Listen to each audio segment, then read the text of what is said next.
What is going on, everybody? Nebraska gets it done in the final game of the season, the Pinstripe Bowl. First bowl victory in 9 years, first winning season in 8 years. It's been too long. The Huskers get it done. Boston College 20-15 in, you know what, a game that honestly, I'm not going to remember this game very well in probably 20, 30 years just because it wasn't incredibly exciting, wasn't a big high-profile bowl game against a great opponent. But I'm going to remember it just because of the fact that we finally broke the streak, got this victory. And man, oh man, we got a lot to talk about. A lot of storylines about this game, a lot of things that we have to get into. So let me know down below your thoughts about this game. We'll get to the comment section as this progresses because, again, we have a lot to get into. A lot of nuggets that a lot of people weren't talking about on social media that I want to discuss with you guys. So, again, let me know what you're feeling down below. What's the vibe? We got a winning season, guys. Winning season, 7-6. Hey, first thing I want to mention in this post-game live stream, Dylan Raiola, man.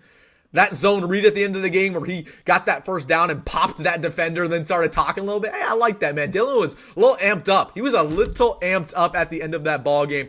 Hey, man, I like that. I like that from our quarterback to see him, fighting for the team, fighting for the boys. But he was getting a little John. He was John a little bit. But let's just go into my takes about this game. Let's start off with the special teams. Let's get the bad out of the way, right? The special teams was horrendous. I was just laughing about it at this point. I always thought Nebraska was going to this football game. So when they blocked that punt, returned it almost for a touchdown, I was just kind of laughing. It is comical how bad the special teams is. It's absolutely comical that Ed Foley is still employed by the university. It's laughable at this point, guys. We had a blocked PAT early in this ballgame. They brought back for 2 points. And then they had the block punt that brought them back in the ballgame. We dominated the entirety of this game. There was no point where I thought we were ever going to lose. And I didn't think that even after the block punt, but it was just like, oh my goodness, of course something bad had to happen. So, again, let's just get the bad out of the way first because there's a lot of good to talk about. But man, oh man, Ed Foley, what are we doing there, man? And again, there's rumors that he's going to be gone at the end of the year in about 3 days. We'll see if that comes to fruition. I'm not here to, speculate on that, but Ed Foley, if this is his last ever game in the Nebraska sideline, he once again stunk it up because he was horrendous. All right, let's get to the good stuff. I just wanted to get that out of the way first because that was one of the only glaring thing that I was pretty mad about. Again, this was an ugly game. Like, it wasn't pretty. It wasn't a super memorable game, but we got it done and we dominated. This defense, this was John Butler's debut as our defensive coordinator, right? A lot of people had their questions, including myself, right? We didn't know how good John Butler would be. But the defense for the majority of this ball game, really, really, really good. This defensive line got to the quarterback multiple times. And Ty Robinson, last ever game, shout out to him. He got a sack. Vincent Shavers, going to be starting next year at that linebacker spot. Had that big sack where he just absolutely popped Grayson James, read the hole, immediately got to him. Vincent Shavers had a great game. I thought this defense really, they were ready to go. They were aggressive, a lot of blitz. We haven't seen this team blitz that much. They were blitzing throughout this ball game. They did not really respect the wide receivers of Boston College. So I was impressed a lot with our defense with John Butler, his debut. It's not saying much because it was Boston College, and it was the awful condition that they were. But I was impressed with John Butler. It was a pretty good debut going into next year. The secondary had its problems, right? And we were starting a walk-on. I don't know if you guys saw this. We were starting a freshman walk-on at corner this game. Okay, Jeremiah Charles was not playing in this game for whatever reason. Larry Tarver, Amari Sanders, I don't think they even got a snap. Donovan Jones, a freshman walk-on out of Omaha North, who I watched a lot throughout his high school career, he was starting at corner. Honestly, he played pretty well. He's a nice physical corner, but it shows you how kind of rough our secondary is, the fact that a walk-on was starting there. One thing that was also interesting, there was a lot of players who didn't play that I was expecting to play. Again, Amari Sanders, one of those guys, never really got in the field. Jeremiah Charles was a guy. Nobody's talking about this. Carter Nelson. I don't think Carter Nelson played a single snap in this ballgame. No idea why. He's not injured. Not sure if that's an off-the-field thing, if he was just a scratch, if something happened there. But Carter Nelson didn't play. That was interesting. But anyways, going back to the secondary, very, very frustrating. But, it is what it is. We dominated on defense.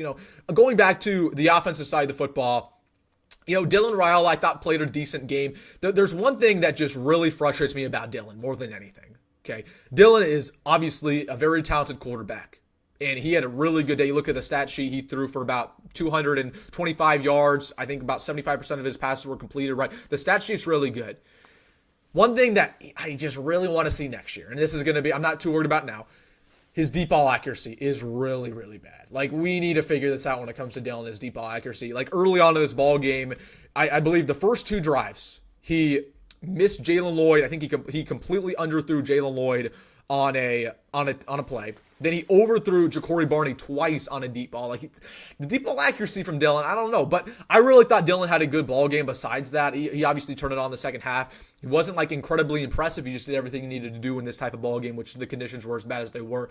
And again, I liked him popping that Boston College defender at the end of the ball game, kind of getting in a fight. Hey, I like that. He was fine for his team. So, Dylan Rhule, he's a guy who, he really cares about Nebraska. He never bought into that speculation that he was going to transfer, and he showed you that today. So I was impressed with him. We need to have a conversation about the running backs because, I in my opinion, the running backs left a lot to be desired. A lot to be desired. And Emmett Johnson, I thought, played really, really well in that second half. Obviously, had the nice wheel route for a touchdown, had kind of a breakaway run. But besides that, I was kind of underwhelmed by Emmett.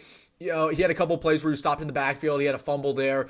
Rahmir had a good game, but Rahmir's not going to be here next year, so I wasn't really, ever really writing down notes about Rahmir. So what we've learned from this bowl game in regards to the running back room is simply you feel good about Emmett, right? Emmett's going to start next year, but you absolutely need a transfer. That's kind of what we've learned about this bowl game. Emmett's going to be that guy, but this running back room right now really lacks just a bruiser, Dante Dowdell-esque type of running back, especially with the offense that we run. Like, we really need a guy on the goal line to just, hey, we need you to be a bruiser to get a couple yards for us. We don't have that right now on the roster. So we absolutely need a bruiser running back in the portal. This game proved it. I thought the wide receivers played pretty well. Ja'Cory Barney obviously didn't have a great game on the stat sheet, but he was open at times. Dillon just missed him. And then Jamal Banks really had a good game. Obviously got things going with that one-handed catch. I thought he was open consistently, beat man coverage, really used his size well. Like, this was the Rahmir Johnson, or this was the Jamal Banks that I thought we were going to get from Wake Forest the entire season. We didn't really see that the entire season, so I was impressed that he went out with the bang. But credit to Jamal Banks. He didn't quit on the team. He didn't transfer. Hint, hint. But he stuck it with the Huskers and decided to play really well in this bowl game. So I was impressed with him. I thought the offensive line held their own for the most part.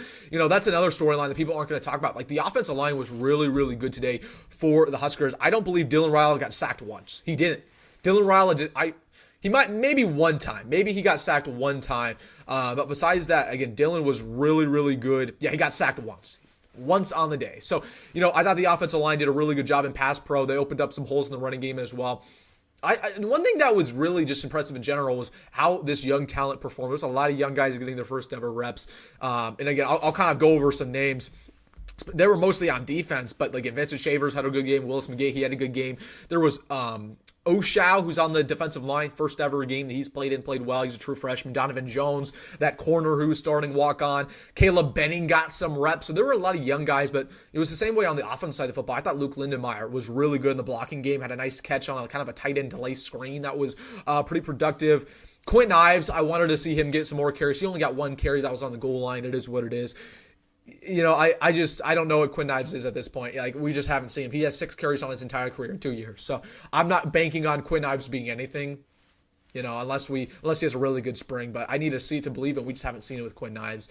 So that's kind of the evaluation of the game. Like, it was kind of a boring game. And we'll get to the comment section. Start putting your thoughts in the comment section. We'll get to it. We have a long stream ahead of us. So make sure to hit that like button. It really helps me out as well.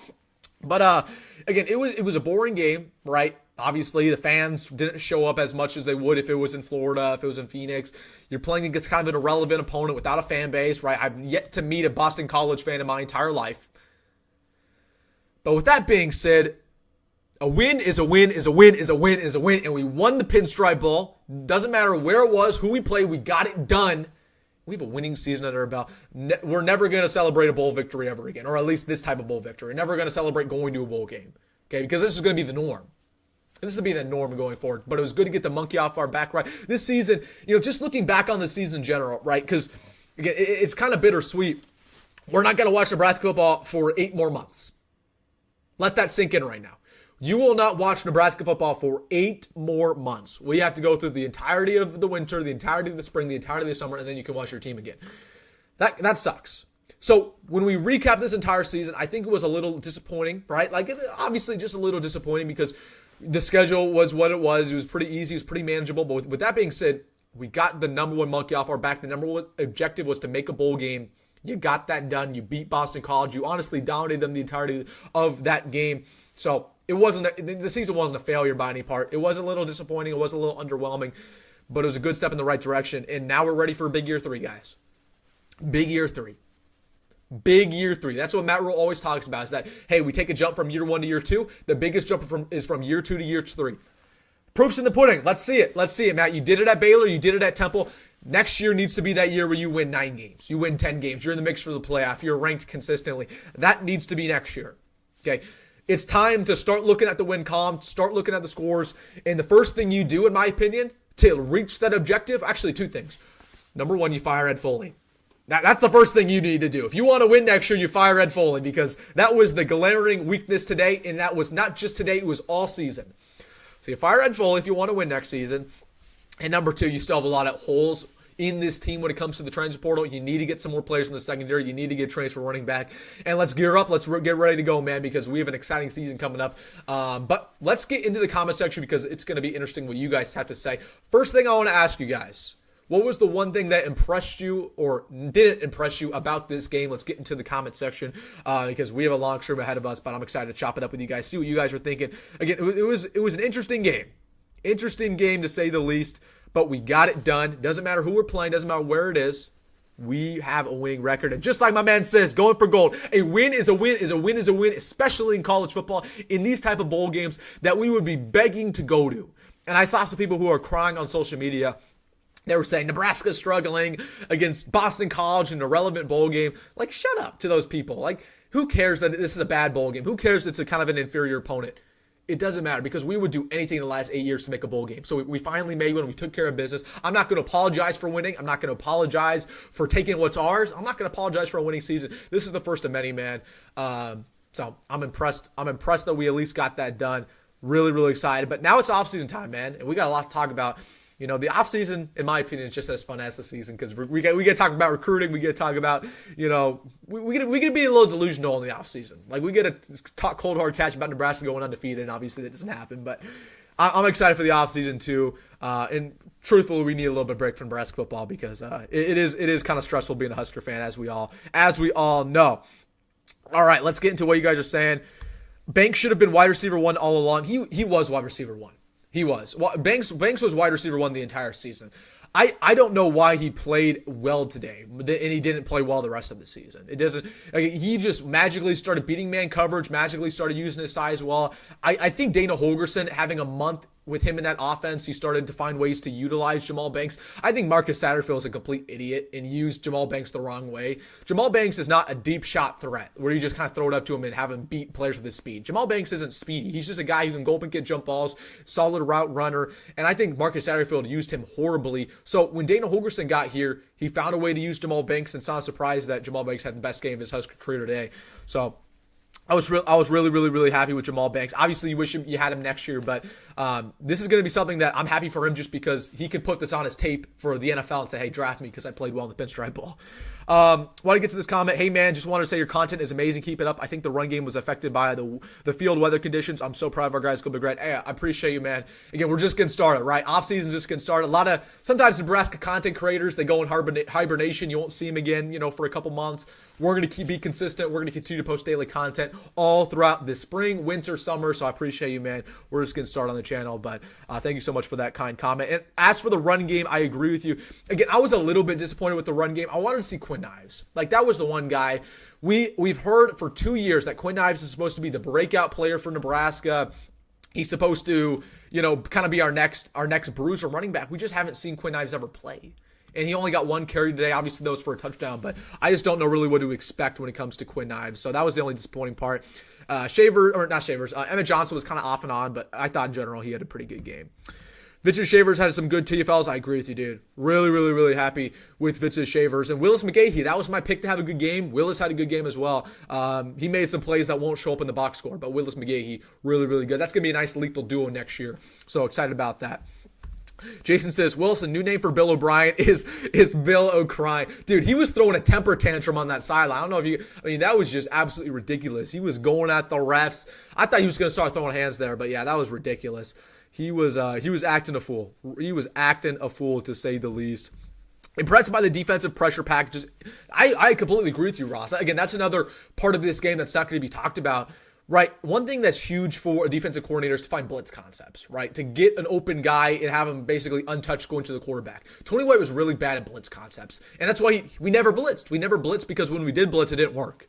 John Butler, he dialed at blitz. He was really aggressive, and it felt like we always kind of had a guy who was unblocked and was just getting to the quarterback, whether that was, Willis McGahee on the edge, whether that was Vincent Shavers, right? So I was impressed with the blitz concepts because that was something that we've struggled at for a very long time, honestly, since the Bo Pelini era.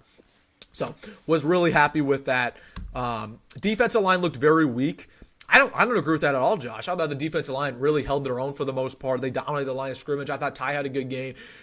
We did have a lot of new guys out there. I wasn't too impressed with Cameron Ledhard. That's a guy who's projected to start next season. But I thought the defensive line dominated their offensive line for the most part. So I was really happy with that. Nebraska won basically without Jacory Barney. I mean, I thought Jacory Barney played okay. I think Dillon just missed him a couple of times. Like, Jacory Barney was open 2 times on those first 2 drives, deep shot down the middle of the field, and Dillon overthrew him twice. So I don't think Jacory played as bad as we might think he did. I thought the wide receivers in general were okay. Fake punt to Gifford. Yeah, that was ballsy. That was really ballsy. I think that although that was a fun play, I'm happy they did that. It shows you how awful our special teams are. That Matt Rhule felt like that was a higher percentage play at that point in the ball game to fake it than rather taking a traditional punt. And he ended up being right because the next punt we had ended up being blocked. So yeah, dude. But I thought I liked it. Might as well roll out all the stops, roll out all the trick plays. It's a bowl game. Who cares? Let's do anything to win. Where were all those fake punts earlier in the season though, when we needed kind of a ballsy play like that? Where was a fake punt versus Iowa when we needed it? Where was a fake punt maybe versus UCLA, USC when we needed it? That's my thing. Like, it felt like, not completely, but it felt like for once Nebraska was playing to win, and they were just being risky. They were going for it a lot on 4th down. They were faking stuff. They were aggressive defensively. It felt like for the first time all season, Nebraska was playing to win, and they weren't playing super conservative, and they weren't playing to lose. Okay. The thing that frustrates me is that where was that the rest of the season? We could have won a lot more games if we weren't super conservative. We could have won that USC game if we weren't super conservative. We should have won that UCLA game. We absolutely could have won Ohio State on the road if we weren't super conservative. So that's one thing that I'm now thinking about that I'm super frustrated. Like, credit to Matt Rhule for adjusting and being aggressive for once, but man, like if we rolled out stuff like that and went for it on 4th down consistently and roll out some fakes every now and then, that could have been the difference in a win or a loss earlier in the year. So that is frustrating looking back on it. But I'm happy they did it in this game, because think about it. If we were conservative in this game and we didn't go for it on 4th down, maybe at the end of that ball game to seal the deal, we would have lost. So I'm happy that we're adjusting. But where was that the rest of the season? Because we could have maybe made a better bowl game if we were just a little bit more aggressive. That's something I'm definitely going to think about over this offseason, though. That blocked punt, every Nebraska fan collectively thought the same thing. Only Nebraska give this away. Yeah, I was just laughing. I was just purely laughing. I'm like, I'll tell you exactly what I said. I said, that's so Nebraska. That is so Nebraska. We're back. That's the Nebraska I know. But again, even when they blocked that punt, like, I knew we weren't going to lose, right? Like, we had that feeling. We were dominating that entire ball game. But of course, we had to have some incredible blunder on special teams. The special teams, as my man Builder just said, the special teams gave up more points than the defense did. The defense gave up 6 points. Okay, the special teams gave up 9. It's a complete joke. It's a complete joke what's going on with the special teams. But again, the word on the street, and I don't feel bad saying this. The word on the street is that Ed Foley's contract ends in 3 days on December 31st, and that he will not be retained going into next year. That's the word. If you go to any message board right now, that's exactly what they're saying. Now, I don't know if I necessarily buy that rumor, because if Ed Foley was on the way out, I think they would have already hired his replacement. But that's the word on the street. We'll see if he stays. Again, the word on the street is that Ed Foley is going to be gone. And the only reason why they haven't fired him is just because his contract ends in 3 days and they don't want to pay a buyout, which is completely valid. So that's the word on the street, though. So take with that what you will. ZL Husker says, I love having Holgorsen on the sideline. I think helps the team feed off the energy. Yeah, I like Holgorsen. I think he's a solid offensive coordinator. You know, like, one thing I like about him is that having that past history of being a head coach, like he's been in every situation imaginable. To have kind of a offensive guru on the sideline who's just as experienced as Matt Rhule, I think that really helps the coaching staff in general. Now, as for his coaching performance throughout his tenure here, like it hasn't been super impressive. Again, we put up 20 points today versus Boston College. Like, okay, it is what it is. We put up 13 points versus Iowa, 10 points versus Iowa. Like the only really good offensive performance we had was against Wisconsin. I don't know. As for Holgerson's in-game performance, wasn't incredibly impressive, but I think that's nothing I'm going to be concerned about next year. Like he's going to figure it out. He's just got here, right? But yeah, I'm really happy about Holgerson. I thought it was a good move to keep him. And again, I was happy with John Butler. John Butler was really, really good. You have a good offensive coordinator. You have a good defensive coordinator. Figure out that special teams coordinator right now. Figure out that special teams coordinator. Tribal Chief says, one more transfer commit today. No, we're gonna have way more transfer commits. Not necessarily today, but over the next 2 weeks. So stay plugged in on the channel. If you guys don't have that bell notification on, put that bell notification on because I post breaking news. But again, the portal technically closed today. It didn't actually close because the dirty little secret is that if you're in a bowl game, any player who is playing in that bowl game has 5 more days to enter the portal. So we're going to still see players enter the portal up until mid-January because, these playoff guys are going to be entering. And then after that, by the way, grad transfers can enter whenever they want. So we're going to get a bunch of new transfer commits. We're probably going to get about 7, 8, or 9, I think, over the next 2-3 weeks. So watch out for that because that's what I'm instantly going to be focused on the channel is a lot of these transfers. But my man Burnt World says, celebrate Burnt World. Let's go, man. Let's go. We got it done, man. Again, it wasn't pretty. It wasn't an incredibly memorable game. Like, there wasn't a bunch of highlight plays that we'll be looking at throughout the offseason, but we got it done. A win is a win is a win is a win in college football. We have a winning record. We're not apologizing for it. We're not giving it back. We broke a million curses this season. But the good news is that this is a step in the right direction. Obviously, again, it wasn't like the most pretty season of all time. You would have liked to win 9-10 games. But it was a step in the right direction. Never again are we going to celebrate making a bowl game because this is going to be the norm going forward. So was really happy with at least getting it done. But it's bittersweet when we're sitting here on December 28th and we will not be watching Nebraska football for another 8 months. That is a little bittersweet. It's a little sad. So, it was a fun season. We always have that Colorado game. That was super fun. We'll always have that Wisconsin game. We'll always have this game. But I'm excited to chop it up this offseason because we got a fun offseason, man. Like, I was telling y'all, this bowl game, if you won or lost this bowl game, it could dictate the entire perception of the offseason. If you won this bowl game, people are going to be, piping up Nebraska, talking that we're going to win, such and such games next year. If you lost this game, oh my goodness, heads would roll because that would be a losing season. Thank goodness we didn't lose. So we have a lot to be excited about. I'm pretty pumped up about next year. But man, oh man, it was good to get the monkey off our back in this one, guys. Really, really good.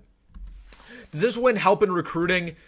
Minimally helps out. Not in transfer portal recruiting. I know, like, people were asking, will this help out getting, the Washington State offensive tackle? Like, no, this game will absolutely impact nothing in regards to getting that guy. But again, it just helps out with the perception of the program, helps out with the 2026 class. So that's what I was happy about specifically. But like, it's not going to really help the portal. I know people are going to ask that, but no, it really doesn't. It does not at all. Let's get to this one. Jackson says, we'll take one possession win to end the season. Some raw young talent that clearly needs some development, but I like how they play. Yeah, again, it was good to see that young talent. Like, again, these are the program changers, right? Like the older guys are all Frost guys. They've lost a lot of football games. The Shavers of the world, the McGahees of the world, the Caleb Bennings of the world. Those are the guys who are going to bring Nebraska and hopefully bring us to a lot better times. So it's good to see they have some great talent. Obviously, some young guys, you could see the talent. They didn't play too well, but I thought some other guys really played well, like Shavers. They're ready to go. Butler, I was excited to see us be aggressive on defense, definitely play their offense off, especially with the wet conditions. Yeah, again, the defense was really, really, really, really solid in this game. If you think a bend don't break defense is good, you're an idiot. It should be called a bend and will eventually break defense. I agree with you, Chuck. I agree, right? I think in order to have a good defense in modern day football, modern day college football, you need to be aggressive. You need to be aggressive. You need to have, kind of 5 defensive backs on the field. I like the 3-3-5. I like the 4-2-5. I like prioritizing getting, having speed on the field, forcing turnovers. So I'm not saying, I don't know if that comment's referring at me. The bend don't break defense is bad. We've seen that. That was the whole Eric Shenander defense. How did that work out? But I think in order to be a successful defense, you need to be disciplined, number one. No stupid penalties, no offsides, no face masks, no hands in the face like that we had today. That's paramount. And number two, you need to be aggressive and force turnovers. That's how you're successful in modern day college football. Chucky be happy Nebraska won. Yeah, man. Donovan Jackson looked decent. Yeah, I thought he was okay. Again, Jonathan Jones, you mean. Obviously, again, that's a walk-on defensive back. I watched him a lot in high school football because he was at Omaha North. He's a good tackler. He's a physical corner. But in my opinion, it shows me how bad our secondary is. The fact that a freshman walk-on corner just kind of walked in and started in the bowl game like that. Does that concern any of you guys? Because that concerns me a little bit. Again, I don't know what was going on there. Like Amari Sanders, I thought was going to start. He didn't start. Jeremiah Charles, I thought was going to start. He didn't start. So there were some issues in that secondary that are going to be talked about. And nobody really played well in that secondary. I thought Sear Wright, besides him, played pretty well. But the conditions were really bad. Christian, super chat, thank you so much for the $10. Again, if you guys want your message responded to instantly, hit me with the super chat, really helps me out. Christian says, we appreciate all the hard work you put in this season onwards and upwards to 2025. Hey, I appreciate you so much, Christian. We're just getting started, my man. We're just getting started. It's going to be a fun offseason. Again, we're going to continue to put in all the work, daily content throughout the offseason. So, again, we're just getting started. I appreciate that super chat a lot. Man, Vincent Shavers look good out there. Him and the Oklahoma transfer are going to be good. Yeah, dude. Again, Willis McGahee, Vincent Shavers, Deshaun McCullough. Man, that's going to be a nice little duo there in that linebacker core. And again, we're just getting some more. So, again, really, really, really happy with that performance today. But, yeah, dude, I mean, Deshaun McCullough is going to be a nice addition. I'm excited to see how they use him. He's going to be our new Rover is what I expect. Tom says, offense has to find a way to score points in the red zone. Frittered a lot of points away. Yeah, let's see officially what our red zone percentage was in this ballgame. I'm sure it wasn't good. And that's been an issue all year. Like, that's not new with Holgorsen. We just, for whatever reason, cannot score in the red zone. Let's see what it officially was. Let's see. It does ESPN doesn't want to tell me. ESPN does not want to tell me. Apparently, it's not on their stat sheet. I'm sure it wasn't good. Yeah, our red zone, I thought our red zone play calling all season has been awful. Like with Satterfield, it didn't really get too much better with Holgorsen unless we're talking about that Wisconsin game. So that's something they need to get better at. Like they're good at getting in the red zone, not good at getting touchdowns in the red zone. So not sure. Top 25. Are we going to be top 25 going to next year? I don't think so. Should we be top 25 going to next year? No. Like realistically, should Nebraska, let me know your thoughts. Feel free to comment this. Should Nebraska be ranked in the preseason going into next year? Like, in my opinion, we shouldn't be. We won 7 games this year. 7-6, right? Like, we're a decent team. We're obviously on an upward trajectory. Should we be ranked to start the season? No. And at the same time, I also have some concerns because the last time we were ranked in the preseason, trivia question, what was the last time we were ranked in the preseason? It's 2019. You know what happened in that 2019 season? We were so hyped up. Everybody thought it was the big Scott Frost breakout year. And then what happened was we barely beat South Alabama to get the year going, and then we lost to Colorado in a horrendous fashion and won 5 games. So if it were up to me, we should not be ranked in the preseason. Let's earn that ranking. And the preseason rankings are always wrong. So, but one thing, that Cincinnati game is going to be very, very detrimental for us. Like that Cincinnati game will dictate the entire season. Why? One thing that I'm frustrated about, though, why does Nebraska always schedule Power 5 opponents to start their season? Why? Why are we doing this every single year? Okay, the Cincinnati game will be the 5th game in 6 years that Nebraska begins their season with a Power 5 opponent. Can we at least get an easy game for once to start off the year? Can we start off 1-0 easily? Apparently not. The staff does not want to do that. But Cincinnati's a bad Power 5 team. I'm not worried about that at all. I got to get to the super chat. Again, you guys want your comment mentioned instantly. Give me with the super chat. Christopher, I appreciate the $10. He says, Wilson, you rock. No, you rock, Christopher. Thank you so much for the super chat. And he says, I love the Nebraska football content. Christopher, thank you so much for the $10. Did I say Christian at the start? What am I saying? I said Christopher. Christopher, thank you so much, my man. Appreciate you so much for that comment. I'm sorry, I don't got my glasses in. I'm wearing my contacts. I'm Can't read too well my contacts. I'm not gonna lie. I'm kind of like an old man. But Christopher, thank you so much for the $10. I appreciate that. I appreciate your support. Most importantly, thank you so much. SEC is in shambles. Big Ten is the best conference in college football. Maybe you're right. I don't know. I think the top end talent in the Big Ten is better than the SEC. Like, I think, Oregon's better than Georgia. Ohio State's better than Bama down the list. So I don't know. I hope we don't get ranked. We don't need to have an ego. I agree with you. When we have an ego, we play bad football. We had an ego going to that Illinois game. We were talking cold hard cash going to that Illinois game. Ranked on ranked battle Friday night. Look how that turned out. I don't know. We're better when we're humble. We're under the radar. Nobody's expecting things of us. We're not on national television. That's when we're at our best.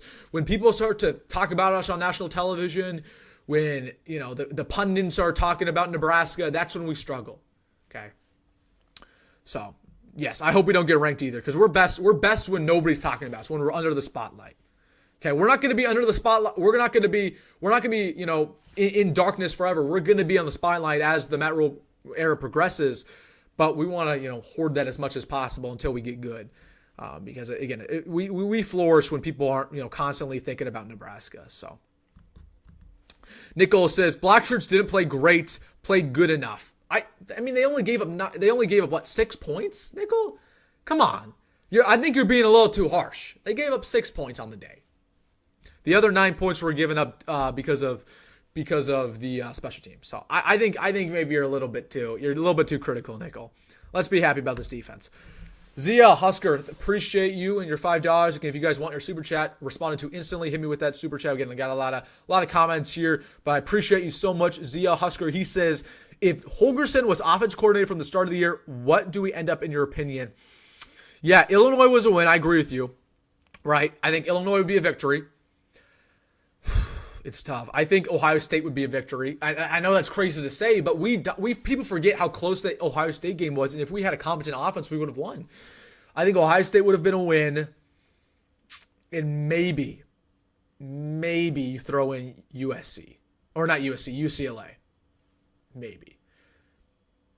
Yeah, maybe those three. And that's a 10-win season right there. That's the crazy thing. That's a 10-win season, right?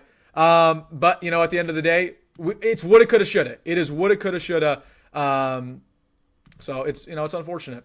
It's unfortunate that wasn't the case. Again, we had the opportunity to do that. That's the problem. We had the opportunity to do that. We had the opportunity to hire Daniel Holgorsen. Like that was, people. If you guys are like OGs on the channel, you guys know that. Back in January, that was the video that blew me up, is that I reported on Nebraska potentially hiring Daniel Holgorsen. We were in negotiations and we ended up not doing it. So if we did end up getting Daniel Holgorsen, just imagine how good we'd be. So that's my answer to that. Appreciate you in that comment. That's a really, really good question. Again, another super chat here from Brett. Appreciate you, Brett. He says, late joining. Sorry if it's already been discussed. Thoughts on Dylan's play? Yeah, again, I thought Dylan played all right. Did he play phenomenal? No. Did he play A+? No. Right. The thing that really frustrated me about Dylan, and it's kind of frustrated me all season to say the least, is Dylan's deep ball accuracy is really frustrating. Right. Like, again, early on in this ball game, the first two drives of this ball game, he overthrew Ja'Cory Barney twice on a deep shot that would have been a touchdown. He did it again. And then he underthrew Jamal Banks and threw a pick. Right. So that was the thing that really frustrated me about Dylan. I wanted to see him get better at that in this bowl game. I wanted to see him hit a deep shot. He has had the inability to throw a deep shot this entire season. So that's the only thing that really frustrated me about Dylan. But as for everything else, I thought he was good. Like, I thought his pocket presence once again was really, really phenomenal. Only gave up one sack. That wasn't his fault. The accuracy within the sticks was really good. Within 5 to 10 yards was really solid. Overall, really high IQ player. He showed the ability to run today with that little zone read. So overall, I'll grade Dylan maybe a B+. Again, it was just an issue with the deep ball. We've got to see a better deep ball from Dylan next year. Okay, because you got some legit deep ball threats. You got Dane Key can go up and get jump balls. You got Isaiah Hunter who has good speed. You have Ja'Cory Barney, who we already know what Ja'Cory Barney is. So absolutely, next year, we need to see better deep ball accuracy from Dylan, because that's just the one thing that has been really shocking too, because you watch him on film in high school, and that was the one thing that really popped out was he could always complete those deep balls, right? It's good enough that he can throw 50, 60 yards, but he had great accuracy. We just didn't see that this season from Dillon. So that's the only thing that I'd say. But overall, like I'd still grade Dillon a B+, A-, right? But there are still some things that he needs to work on. He wasn't a perfect quarterback all season, right? He arguably lost us the Illinois game. He arguably lost us the Iowa game. But hey man, again, he's a freshman quarterback at the end of the day. Like he still has a lot of growing pains, as do many of these players. So Flatwater says, should we be ranked? No, brand new team, a lot of unknowns. I agree with you. And he says at the end, all depends on the offensive line. Completely correct, right? Like that needs to be a big priority for Nebraska. We're going to start talking transfer portal tomorrow. Okay, let's get ourselves a stud left tackle, a stud right tackle, protect Dillon, get good guys who are solid in the running game as well. Again, that just dictates your entire team. Let's get some guys. My man Nick says, I didn't catch the game, but best believe I'm here. Appreciate you, my man Nick. You didn't miss much. It wasn't like the most exciting game in the world, but we got it done. We got it done, and we have a winning season under our belt. Tom says, baby steps, 7 wins is a start. I agree. Same, exactly. That is the entire point, Tom, is that, again, although it's a little bit sad that we're celebrating the Pinstripe Bowl victory and, beating Boston College, right, compared to at least where we've been in the past, it doesn't matter. Okay, it's good that we at least won, and it's good that we're taking baby steps, and it's good that this is going to be the first of many. So, I think some fans sometimes will crap on this game, and they'll say, oh, we only beat Boston College, we shouldn't be celebrating. Like, we absolutely should be celebrating because this is new. It feels different because it is different. It feels different because it is different. Again, the last time we won a bowl game was 2015. Let me repeat that. The last time we won a bowl game was 2015. In 3 days, it will be 2025. It has almost been a decade since we won a bowl game. The last time we won a bowl game, I was in 4th grade. I am in college now. So that just puts things into perspective, right? This feels different because it is different. We haven't won a bowl game in a long time. We haven't made a bowl game in a long time. Okay? So while we've been a pretty bad program the last decade, like that's just obvious, we're finally taking baby steps. So that's why we should celebrate today. Although it wasn't a pretty game, and, we didn't have a bunch of highlights, and we didn't have a bunch of breakout players like we might have predicted. We had a winning season. We have a lot of good things going into next year. That's why I'm excited, man. I'm excited to go into next year with a little bit of some optimism. So that's why I'm happy. But again, it's crazy to think about. Again, we have not won a bowl game in literally a decade. We just did it. So celebrate, be excited, and I appreciate your comment, Tom, as always. Dillon keeps throwing these lofts that anyone can run under. That is another thing about Dillon. Like Dillon, he obviously the arm talent's great, right? But sometimes he just throws these balls like super lackadaisical. Like there'll be a crosser right up in the middle of the field, wide open guy in man coverage, and he'll just loft that ball in. Like, what are we doing here? Like, again, I think a lot of times he doesn't throw the best fastball, the best bullet. So he kind of lofts it, but yeah, he just lofts the ball too much. Like he just has an unnecessary arc. So, but that's kind of just a small critique. It doesn't really impact too much. ZL, I appreciate the $5 second super chat. Double up. Thank you so much for the super chat. My man ZL says, I played against Teddy Prohaska in high school. He's a great player, injury prone, but a stand-up guy and a great player. Excited to see him improve. Me too, man. And again, 1 year of eligibility left, medical red shirt. Again, he's a phenomenal player. I just think my big concern with Teddy is that I think he's too tall. Because, again, there's a reason why, tall offensive tackles aren't in the NFL. I believe there's only 1 or 2 offensive tackles in the National Pro Football League that are over 5'9". That's not by coincidence. That's not because there's talent. There's a lack of talented tall tackles. It's because those type of tackles, they struggle with injuries. They struggle with lower body injuries. When you're that tall, you are very prone to knee injuries. You're very prone to ankle injuries. And Teddy's been the exact same way. Like, he's had a lot of knee injuries. He's had a lot of ankle injuries. So that's my one thing with Teddy. Like, we know what he is as a player. He's a solid player. He's a solid tackle. He played as a true freshman against Michigan. People forget about that. But can he stay healthy?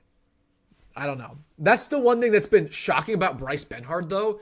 Bryce Benhart, for as tall as he is, he's 5'10". He's never dealt with injury. That's like the most consistent Nebraska player ever. Even though he's not very good, but Hey, he plays. So that consistency is about as good as any other trait. So good point there by ZL. We'll see what we have in Prohaska next year. Hopefully he can stay healthy.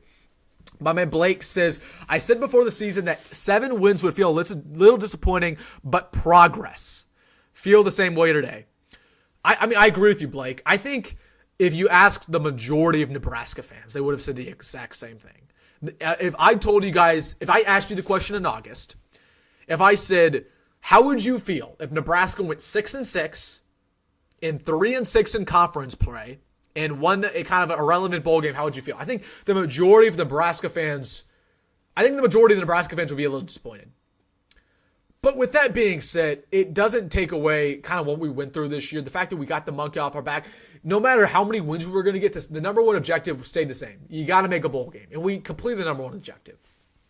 So it is what it is. There's a lot of things to be concerned about, and they're all conversations for another day. We have a long off season. Okay, we're not going to have a whole conversation about, our entire season because we have 9 months to talk about that. But again, there are some concerns. I was concerned with our special teams. I don't know if that fixed itself overnight. I was concerned with our conservative nature, especially in the fourth quarter, and that's why we lost a lot of ball games. I was concerned with Dylan Raiola's play at times. I was concerned with our offensive line at times. I was concerned, with our turnovers. So there's a lot of concerns. I was really concerned at times with the play calling. So There were a lot of things that need to be improved that showed. I mean, it's same Nebraska football. We lost a lot of close games once again this year, but at least we made a bowl game. That's the one thing I'll say. After all that, at least we made a bowl game. News on Falele Famoa. Yes, so that is the number 1 offensive tackle that Nebraska is after, the number 2 offensive tackle in the transfer portal. I'm happy to report that the rumor is that Falele Famoa is a Nebraska favorite as of right now. I'm happy to report that, Nathan. As of right now, Nebraska is the favorite to land him. However, it's not a done deal, and Michigan is the one team I'd watch out for. They are making a push. They have as much NIL money as us. They have more success than us. So watch out for Michigan. But it looks like it's going to come down to Nebraska, and Michigan expect an announcement probably next week. So that's your update about Falele Famoa. I don't have some extensive update. He's an offensive lineman. Offensive linemen. They keep a low profile. So who is your defensive MVP today? I'd say either Ty or Vincent. That's kind of the standard pick. Another guy who doesn't get as much love as he deserves ever is Sear Wright. I thought Sear Wright played pretty all right. For the rest of the secondary was awful. The rest of the secondary was really bad. But Sear Wright, for the most part, did his job. I felt like in that secondary. But the rest of the defense can't say the same. Or the rest of the secondary, I should say, did not do the same. Who needs to be our quarterback 2? If we could scoop one from the portal, who's most realistic? Well, we got to transfer a quarterback from the portal, Marcos Davila, and he's a stud, man. I mean, I looked over his film the other day. That dude can sling it. So Marcos Davila is going to be our backup next year. TJ Lateef is going to be our back third string / redshirted guy. We're probably going to need one more. We'll see if Jalen Gramstead comes back. I think he has 1 year of eligibility left over. So it'll be interesting to see if Jalen comes back. I don't know, but we might need one more. But it's gonna be Davila. It's going to be Davila. 7-6 is more wins than losses, so that's progress for them. I agree with you, Eddie. Again, we can nitpick this season and how we didn't win 9 games like we initially anticipated. It does us no good. We won a bowl game. We made a bowl game. We broke a lot of curses. We have a bright future. There's a lot more to be excited about than there is to be negative about. So that's the final word, and that's why I'm still, I'm still excited about next season for sure. Emmett Johnson is going to be a beast next year. I think so too. And again, I was a little critical about Emmett today. I thought Emmett, was as good at times. He struggled at times. Obviously, had the fumble early on, but I'm really excited about Emmett Johnson and his future. Again, he's gonna be a good player. He's gonna be a really good player for us. But in my opinion, we need another running back, because what this running back room showed me today is that we lack a bruiser. We lack a Dante Dowdell type guy. We don't have that right now. We don't have a guy where you get on the goal line and say, I just need a big bruiser to truck somebody, get in the end zone. We don't have that. We don't have that player, for better or worse. So I don't know. We need to find that. We need to find that. Tom says, times for a new special teams coach. I agree with you, dude. Again, the word on the street is that Ed Foley's on the way out. That's what people are saying. We'll see if that comes to fruition or not. I'm not sure. But that's what people are saying. That's the word on the street, guys. Tom Golden says Bill Bush to replace Ed Foley. People always say that. It's not happening. Matt Rhule, in my opinion, has too much pride, for better or worse, to do that. Okay? Think about this. If you were Matt Rhule, would you do this? Because when Matt Rhule got to Lincoln, he declined Bill Bush. Bill Bush would have happily stayed on that coaching staff and to be our special teams coordinator. Matt Rhule got to Lincoln and said, Bill, no, I don't want you to be the special teams coordinator. I'm going to hire my own guy, Ed Foley. Okay? If you are Matt Rhule, you have to basically admit that you're wrong and go back to Bill Bush. And, I just think Matt Rhule has too much pride to do that. The University of Nebraska has too much pride to do that. Like, they just won't hire Bill Bush back. And also, at the exact same time, I don't know if Bill Bush wants to come back. Like, who says Bill Bush wasn't disrespected by, who says Bill Bush wasn't disrespected by the way that Matt Rhule kind of declined him? I don't know. It's not going to be Bill Bush, though. Charles says, we didn't predict 9 wins. Kool-Aid and Nebraska homers kept busting through the walls with hype. I agree with you. I forget what I said. I think I said 8 wins. I either said 7 or 8. I think that was, I have to go back to what I said. It was either 7 or 8. I think I was 7 pretty much consistently and maybe switched to 8. Technically, we won 6. Obviously the bowl game's kind of an extra game, but technically we went 6 and 6. I think the majority of the fan base was expecting about 8 or 9. Like, I received some hate. I remember when I made my prediction video, and I either predict 7 or 8, and I got some hate on that video. People were saying, Wilson, what are you talking about? Nebraska's going to win 9 or 10. You're hated. And I'm like, what are you doing here? No, I think the majority of the fan base was projecting 8 or 9. But with your exact same point, Charles, a lot of the fan base can be delusional at times. Most of the fan base, they pick 8, 9 wins every year. So I don't necessarily agree with you that the majority of the fan base picked 6 or 7, but yeah. Charles says, I heard you whisper 10 wins, bro. Charles, my man, you can go back to my video predicting the games. Like, I whisper. What do you mean whisper 10 wins? I made a video that you can go and look up and that predicted the games game by game. So if you think I said 10 wins, I did. I mean, you can rewatch the game, comment. I'll comment back. But no, I did not say 10 wins. No, I did not. I love to see Raiola's emotion after the late hit. Appreciate that super chat, $2 by my man ZL Husker. Yeah, I love to see that too, man. He was jawing a little bit. Like, you want to see that emotion from your quarterback. One, the fact that he was fine for this team. Like, he cares, dude. He cares. He's not about himself. There's a lot of Nebraska players in the past, whether that was this year, last year, who are about themselves, who only care about their future. Dylan cares about the team, man.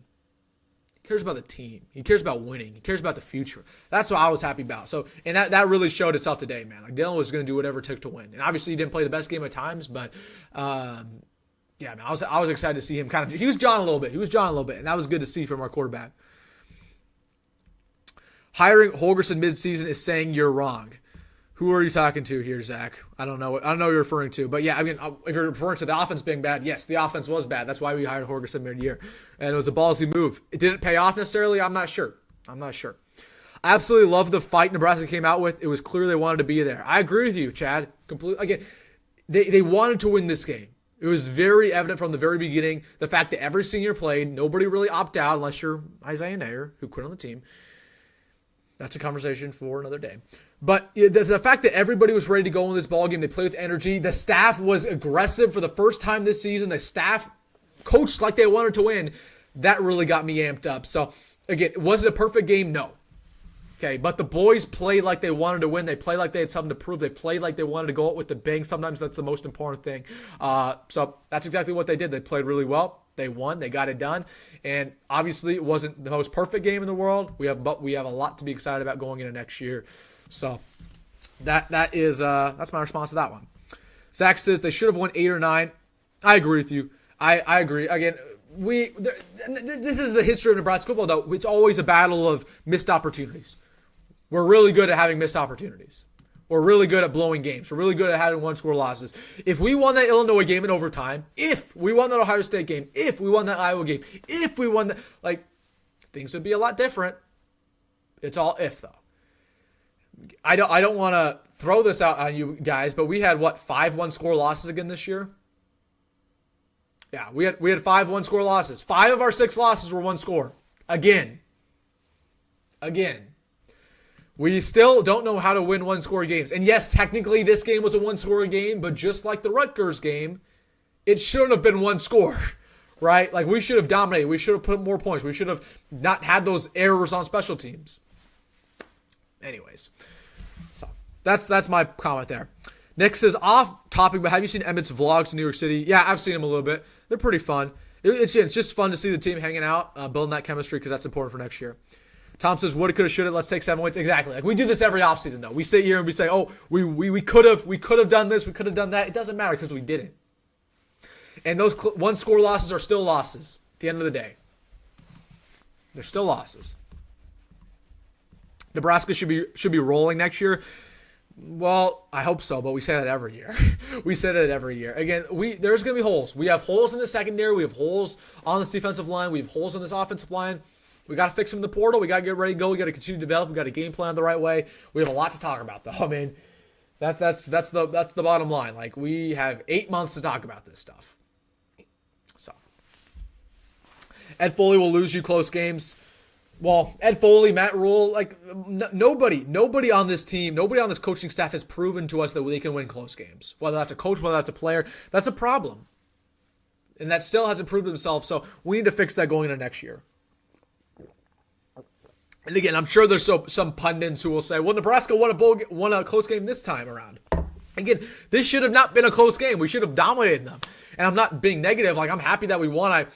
I'm the first one to tell you, like, I'm happy over everything, but if we want to play this game, like, we should have bummed Boston College out. We should have killed them. Like, their best player was not on the field today. I don't know. We are statistically the least clutch team. Yeah, and that falls on the coaching staff more than anything, but again, at some point, if you just start getting the right players, it's going to fix itself. That's what I believe. Who would replace Ed Foley if he gets fired? I'm not sure, man. There was some smoke around Idaho defensive coordinator at a point in time. So I'll talk about that in a later video if Ed Foley ends up leaving. Hey, since we're talking about woulda, coulda, shoulda, how many wins with competent special teams? How many wins would we have with competent special team play for the whole year? We would have probably won 10. I mean, again, it's all woulda, coulda, shoulda, though, and we're on the same page here, Zach, that we shouldn't play this game. Okay, if we played the woulda, coulda, shoulda game, Scott Frost would have won the national championship by now. Yeah, and Scott Frost is not a good coach. So, wins are wins, losses are losses. Don't matter how close they are. Doesn't matter how much of a blowout they are. Ramir had a good final game. Yeah, I was really happy to see that, man. Like, Ramir's a guy who's been here for 6 years. He's battled through a lot, and he's been very injury prone. But I thought, for him to go out with a bang in his home state was really, really, really fun to see. I'm always going to remember Ramir Johnson versus Michigan 2021. That was the phenomenal game by him. We should have won that game. I'm always going to remember Ramir versus Iowa. I want to say 2020 Iowa, or it was either 2022 Iowa. But Ramir in that ball game, Ramir's had some good game over the years. He's been here forever, man. Ramir finally leaving. He's old man Ramir Johnson, but man, it was good for him to have that good game to end out our season, end out his career. ZL Husker, appreciate another super chat, my man. Triple, or it might be his fourth, quadruple. Appreciate my man ZL, $20. Again, if you guys want your comment responded to instantly, hit me with that super chat. But I appreciate my man ZL. He says, we need to be less critical as a fan base. I'm so happy for us to win a bowl game. Also, for Rhule and his wife to pay for the way for the seniors last year to come to the game speaks volumes about Matt's character. Go Big Red, thank you. Yeah, I agree with you, man. Like, I just think, and I talked about this when we beat Wisconsin. Like, the fan base was not as excited when we beat Wisconsin as it should have been. I was jumping out of that stadium going nuts that we beat Wisconsin. I was so happy. The fan base was walking out of that game like, oh, this is business as usual. Like, no, this isn't business as usual. We haven't had a bowl game in 8 years. So I still like to say this. I think we just, as a fan base, need to enjoy these small victories. We need to stop, caring so much about every small detail. Just enjoy the wins when they come, man, because they haven't been coming every single game. So I agree with that. And also Matt Rhule paying for those seniors from last year, that's huge. I respect to Matt Rhule for doing that because he can absolutely afford it. He's getting paid a lot of money. Like, he's getting paid $8 million a year to win 6 games or 7 games now. So you can debate if he's getting paid a little bit too much, but I'm happy he's put his money in a good place to that senior group from last year. But shout out to him, and hopefully he doesn't have to pay for any more seniors, because hopefully every single senior group going forward makes a bowl game. So that's my take there. But Hopefully Matt Rhule doesn't have to donate more money because he'll earn his money and we'll win 9 games. I think Matt Rhule, we should adjust Matt Rhule's contract. We should give him $1 million for every win. That's what I think. Like, here's your salary. For every win you get this year, Matt, you'll get $1 million. I don't think that's too bad of an arrangement. Like, you win 12 games, you get 12 mil. We can afford that. And if you win one game, you get $1 million. Well, who's to complain about $1 million? It's still $1 million. Like, that's my take. We should do performance-based contracts. I could see 8-9 wins next year, losing to Penn State, Michigan, USC. It's a little too early, in my opinion, to be looking at next year. There's a lot of moving pieces. We don't know how good the rest of the Big Ten is going to be. We don't know how good we're going to be. But that sounds realistic. Like, that's what I'm hoping for. That's the benchmark. We need to win 8 or 9. Can we do it? I don't know. Can we win close games? I don't know. How many guys do you predict to get drafted, taking the bowl game into account? That's tough. Okay, I'll roll over a couple. I think Ty Robinson will get drafted. That's 1. Tommy Hill will go drafted. That's 2. Whether you like it or not, Tommy Hill will get drafted. I don't know if Jamal Banks will get drafted. I don't know. I'm gonna say no. I think Ben Scott will get drafted. That's 3. Ben Scott's 3. Micah Mazuka will maybe get drafted. He had a really good draft grade before he even got here. He probably should have went to the draft last year. Micah Mazuka's a maybe. I don't know. Probably 3, unfortunately. I wouldn't go more than that. So, yeah, three players from Nebraska. I'd say guaranteed. I'd say all guarantee all 3.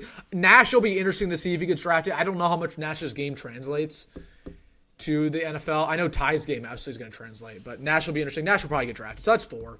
So we'll see. If you go to the playoffs, you should go above $12 million. I agree with you. Yeah, no, that's my take, though. We should do performance-based contracts going forward. Going forward, however many wins you get $1 million. $1 million. Who says no? Who says no? I think that's a good arrangement, personally. I like that. It's too smart. They would never do it. Crying about a win against Boston College in horrible conditions most of the game, well, that's just special, kind of. Yeah, I'm not complaining, but I'm sure there are some fans. Like, again, we just need to be happy about the small victories. That's what we need to be focused on. The small victories, right?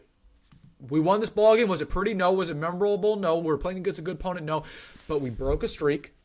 We finally made a bowl game. We finally won a bowl game. And we're on an upward trajectory as a program. So although it wasn't sexy, although it wasn't pretty, we won. And we as a fan base need to celebrate these small victories because that's what being a college fan is all about. Like, if you go into the year natty or bust, you're just not enjoying the small little bumps along the way.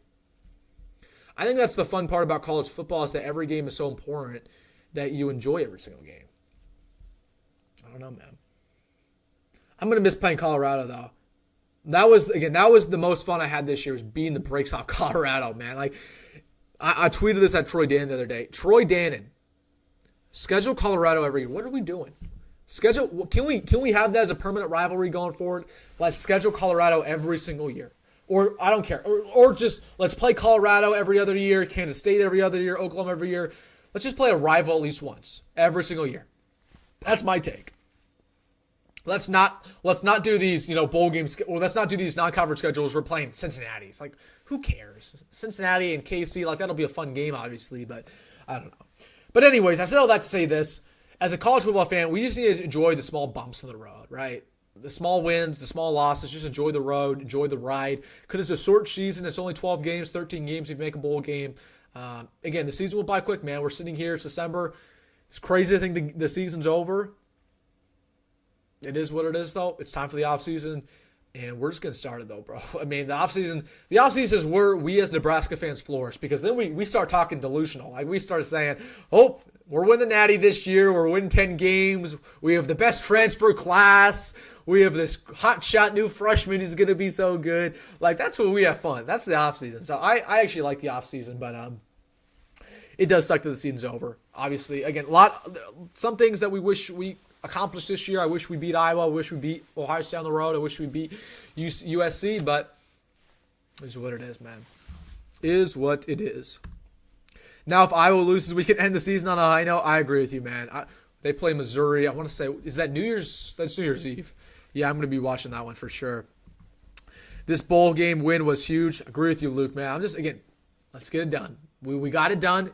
Doesn't matter the condition. Doesn't matter who we played. We got it done. We can celebrate. Always undefeated in the offseason. That's part of being a Nebraska fan. You got to win that offseason national championship. It's part of being a fan. Part of being a fan. We got it done, folks. We got it done.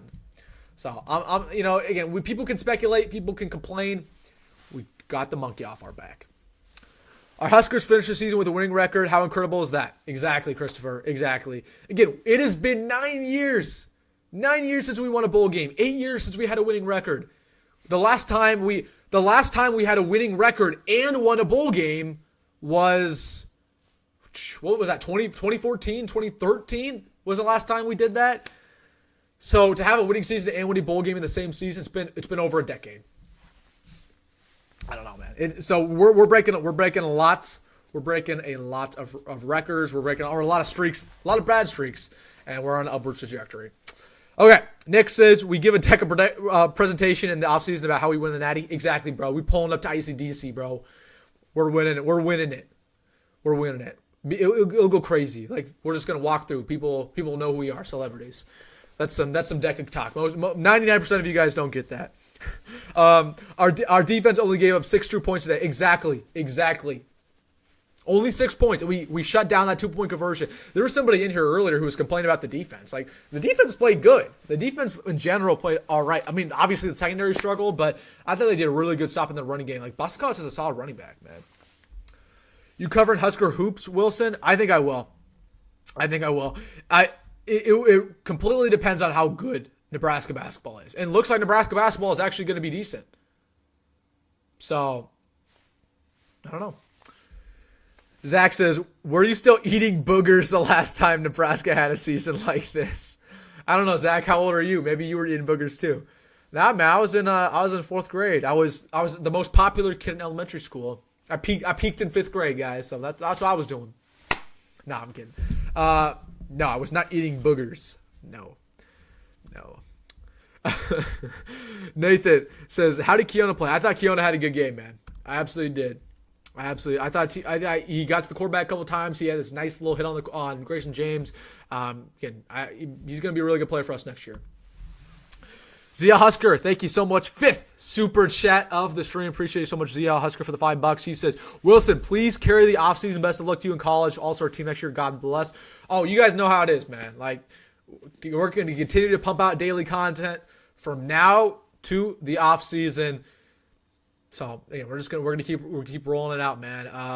The offseason is where I thrive. Like that. This is when I thrive. Right now, from now to August is where Wilson Dittman Sports takes over the Nebraska YouTube circles, because a lot of Nebraska YouTubers they stop, right? They go in their hibernation, and that's respect to them. It's hard to cover the team in the offseason.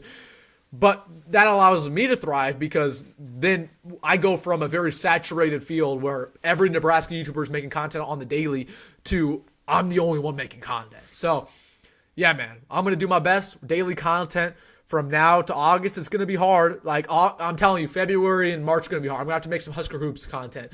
But yeah, absolutely. Daily content. We're going to continue to do it. And I'm excited, man. I'm excited. The offseason is where I have my fun. That's where I have my fun. What do you think of John Butler's performance? I thought it was impressive. For his first ever defensive coordinator job at Nebraska, his first ever DC job in like 10 years, I thought it was impressive, to say the least. Zach says, I'm old. I've got kids older than you. Well, then you're an old man then, Zach. I don't know. Maybe Zach, I don't know. Maybe you're eating boogers. You're too old. No, I'm kidding, Zach. I'm just giving you a hard time, my man. I appreciate you. I thought by your profile picture, I was like, is this kid talking to me? Is this 5-year-old in my chat? No, I'm kidding. Appreciate you as always, Zach. I'm just giving you a hard time. Donovan Jones appeared out of nowhere. Yeah, dude. I think that's a concern. Like, the secondary is a big concern for us next year. The fact that a walk-on freshman just walked in and started for us in the bowl game, little concerning there. But I think Donovan Jones could be a good player. Thank you for your in-depth coverage all season. Well done. Thank you so much, Paul. And again, we're just getting started. Like this, there's a lot more of this coming. The offseason is where we thrive. So I'm so appreciative of all you guys. Like, again, we're about to hit 10,000. That's the crazy thing. We're about to hit 10,000. Let's see what we're at on the channel officially. The official count, I believe we're 400 away. We are at 9,614. So hopefully we can hit it. Again, we're going to continue to work daily, trying to get that to 10,000, and then we'll see where we can go from there. But yes, sir. Well done covering the season, Wilson. Have loved catching updates. I appreciate that so much. Appreciate it again. We're just getting started. There is no off season for Will Snimmon Sports, guys. There's no off season. We're going to continue to roll out content because when you're a true football fan, especially in college football, there is no off season because there's stuff to talk about year long. Caleb Benning has huge upside in the secondary. I thought Caleb Benning had a nice play. Again, he didn't get too many snaps, but when he did get on the field, he made his presence felt. Nick says, next year game day vlogs. I've thought about it. I was considering doing it for the Colorado game and for the UTEP game. I don't know. Maybe I'll consider it next year. I was thinking about it this year and decided against it. I'll need some equipment, though, for sure. Just got here. Have you discussed Ed Foley? Yeah, he was garbage, man. Again, Ed Foley probably is going to be gone. That's the rumor on the street, is that Ed Foley's gone after New Year's. So we'll see if that comes to fruition. Butler established himself more of an attack defensive scheme. Yeah, he's aggressive, man. I was not expecting that. I was expecting some more conservative plays, but he played like he wanted to win today. That was good to see. Did Van Poppel play? I did not see Van Poppel out there. Feel free to comment if I'm wrong. I did not see Van Poppel play. I saw him on the sideline a couple times actually, but I did not see him make a play. So again, there were some. It was interesting. There were a lot of players who I would have thought would have played and did not, like Amari Sanders, like a Larry Tarver. So we still have some unknowns going into next year. We have season tickets, so I'm lucky enough to see every game at home. Or all I've got to say is go Big Red, or Big Red has the best fans, and we need to keep the same energy from flyovers to Husker power. Agree with you, man. Hey, where are your tickets at? I'm in the north end zone. I am in the northwest end zone. So hey, if you guys have to come through. I'll see you guys. Sax's VP played. Yeah, he might have. I did not see Van Poppel once. I don't think he had a tackle on the stat sheet. So I saw him on the sideline for sure, but he might have got a couple snaps here and there. I mean, there's no reason why he shouldn't have, but he definitely didn't make a play. I'll tell you that. Daniel says, I think Coach Butler started Jones at cornerback. Yes. Yeah, I don't know. That could have been his decision. I just think there's a lot of concerns about this secondary. Like, we had a bunch of we had like 6 different starters at corner throughout this year. We had Tommy, we had Sear, we had Marquez, we had Hartzog, we had Jeremiah Charles, we had Amari Sanders, we had Bly Hill, and now we had that's 8. We had Donovan Jones. We had 8 different corner stars throughout the year. Like, our secondary was pretty horrendous, to say the least. So that's going to be absolutely conversation throughout this offseason. How can we improve the secondary? It is concerning to me that walk-on DB was playing, but hey, man, I think he has a good future. But one thing I was thinking about when it comes to Donovan Jones too is that Donovan Jones is a walk-on. We're not going to have any more walk-ons going forward. So guys like Donovan Jones won't have the opportunity to play for Nebraska. We're going to miss out on so many of these hidden gems just because we won't get walk-ons anymore. There's no such thing as walk-ons with the roster cap. So that kind of sucks. But that's, again, just another story for another day. Matt Rhule better be on the phone with big-time transfers. Tonight, the transfer portal closes. Incorrect, Daniel. Okay, well, here's the clarification. I have to talk about this in the video. The transfer portal closes today. That means that players can't enter the portal after today. However, players can commit whenever they want. If they're in the portal, they can commit whenever they want. So if you enter the portal today, you can commit in January. That's the first thing. Second thing, the portal doesn't actually close today. If you play in the bowl game, you have 5 days after the bowl game to enter. So, for example, a Nebraska player could enter the portal tomorrow if they wanted to. Okay, because the portal doesn't close for them 5 days after the bowl game. So we're going to continue to have players enter the portal for weeks going into January. Third thing, grad transfers can transfer whenever they want. So we're going to continue to get grad transfers. So I need to clarify that because people are saying, Wilson, are we going to get a transfer tonight? Like, no, because once you're in the portal, you can commit whenever you want. Trust me, we're going to get a lot of transfers over the next couple of weeks. You should do live reactions during the game. No, I probably won't. Like, I don't. Would you guys watch that? Like, no. I don't think I'll do that because most of the time I'm at the game, and I'm not gonna to live stream the game during the game at the game. That's kind of weird. No, I like to enjoy the game with whoever I'm watching it with, whether that's my dad or whether that's my friends. No, I'll tune in with you guys after the game, but it's just not during the game. Word on the radio broadcast. Word about the radio broadcast. Lane Griddle is a first-rate pro, wishing Greg Sharp a full recovery. Yeah, again, it's not looking good for Greg Sharp. I mean, that's just that's sad. Like I that's probably going to be who they hire next year to be our play-by-play. But yeah, Greg Sharp, I think his family posted something on social media the other day that just didn't look very good. They said that he's kind of he's declining, at the cancer kind of spread to the rest of his body. So if you guys want an update there around him, it's not looking good. So feel free to pray for him. But yeah. But as for Lane Griddle, I butchered that last name. Yeah, he might be our next guy, next play-by-play. Hopefully he is. I heard he was good today. My pops listens to the radio broadcast while I listen to the TV broadcast, because usually the TV broadcasters are terrible, and they were terrible once again today. So. Will Dylan Rhule work with Jeff Christensen in the offseason? Yeah, he will. That's kind of his offseason quarterbacks coach. Yeah. Throughout the spring, he probably will, and all the summer. Will there be any room for Lloyd and wide receiver? Yeah, I think so. Lloyd's just been so underutilized, and this was supposed to be his breakout game, and he didn't play.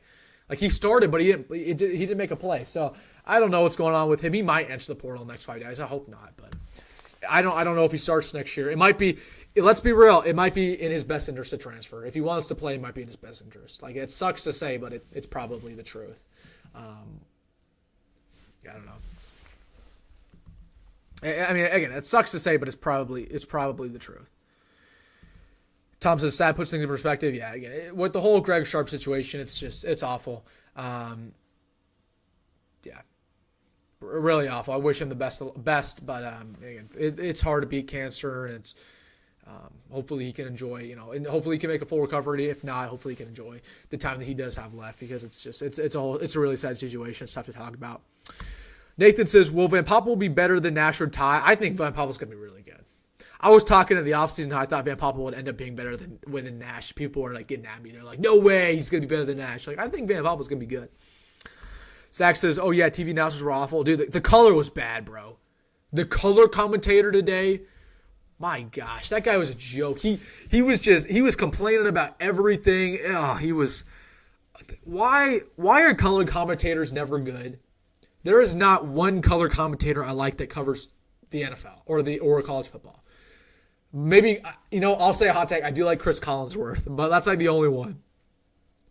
It's the only one. Like, all the color commentators are bad. Actually, I will say this. I do like Kirk Herbstreit as a color commentator. Do I like his opinions? No. Do I like his SEC bias? No, but I think he's a good color commentator. But the majority of them are really bad. Really bad. What is the update on the Washington State guy? Nebraska's the favorite per the rumor mill, but Michigan, watch out for them. Starting safeties next year, Marquez Buford, Dasan McCullough at Rover, and I think our other starting safeties not on the roster yet. Hint, hint. Maybe Mario Buford too. Maybe Mario Buford. All right, guys. We've been going for about an hour. Last post-game live stream of the season. A little bit bittersweet, guys. A little bit bittersweet. So appreciate all you guys hanging out with me for these post-game lives. From the Colorado game to now, we've been doing it all season long. It's been incredibly fun, so I appreciate all you guys and all your support all year long for just hanging out with me on these post games. We're going to continue to do live streams throughout the offseason. I'm going to try to do like a specific day. It's hard because I go back to college in a couple weeks, and then college is so unpredictable. Like, I don't know if I got stuff going on that night, or my roommate, is doing some. So I'll try to do a schedule at least when we get to the summer. I'll try to do like maybe Sunday live streams going forward. But again, you guys know how it is on the channel. Like, it's the off season, but we're going to continue to put out daily content going forward.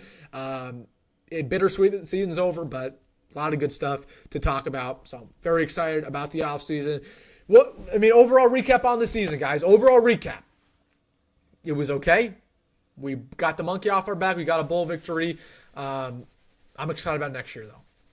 Excited about watching Dylan progress. I'm excited about these new receivers we got. I'm excited about this running back core, getting some new guys in there, perhaps a transfer. Definitely excited about this defense, some of the young talent there, whether that's Mario Buford, whether that's Vincent Shavers, Willis McGahee, Riley Van Poppel, right? So I'm very, very, very, very excited about this team next year. Obviously, would have liked 9 wins this season, but it is what it is. We took a step in the right direction. I can't be too mad, can't complain. But what I do know is we have a whole offseason to talk about it, so gear up, get ready.